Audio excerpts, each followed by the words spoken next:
Aí a Clarinha queria vir com calor, eu falei, gente, a mãe, o Gustavo foi fazer a tomografia, a mãe que foi internada fez uma cirurgia, tá em casa. Eita, nós. Por quê?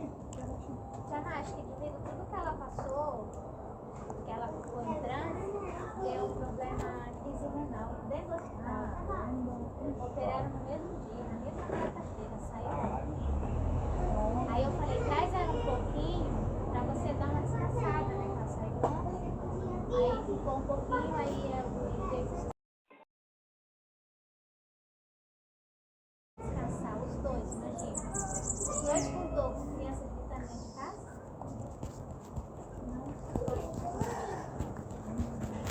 Mesmo tirou a cirurgia, teve que fazer bomba, mas o canal foi pedinho, Verdade, o cara tá saindo do canal. Eu Eu tenho um cunhado que tá malzão também. Já é o irmão do já internou, já saiu, já ficou com aquilo internado. Aí agora fez um monte de exame para ter certeza que é. Nada perfeito, só Deus na causa. Agora foi transferido para um outro hospital, tá lá. Mas não vão fazer? Não vão tirar? Agora o hospital de lá, é só por Deus. Então, ela que já eles querem dinheiro, né? Você é convênio? Ah, você tá com a unha doendo, não vamos extrair não, né?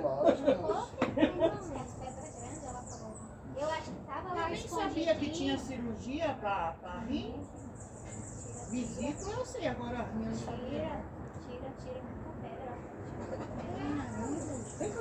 Tá brava, Lohane. Você não vai Porque jogar o tio futebol, foi velho. deitar e ela quer lá encher o saco dele. Eu não quero encher o saco, eu só quero pegar um caderno pra apanhar a folha. Eu vou desenhar no sofá. E eu vou desenhar na onde? Olha lá, quantas folhas que tem ali. Então, eu peguei, eu sei. Ai, E o que você quer mais? eu quero Por pegar. que tão pequenininha, tão chata? Cheia de mimimi. Então, Cheia de mimimi. E se fizer essa cara aí é mais mimimi ainda. Isso. eu sou uma mulher. Me respeita, senão eu pego chinela. Pode pegar. Desce pra frente. Ó, você vai dar um papo, tá? Não é, Micaela?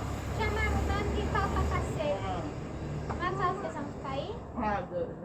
Ainda tá tudo enrolado. Se vai Eu para queria pegar se fica em casa. Sabe aqueles livros? Mas a probabilidade de ficar aí é grande. Então, nós também.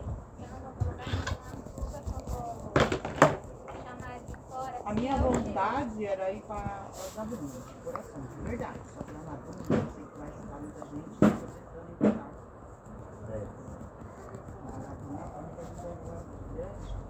E aí acaba tudo certo.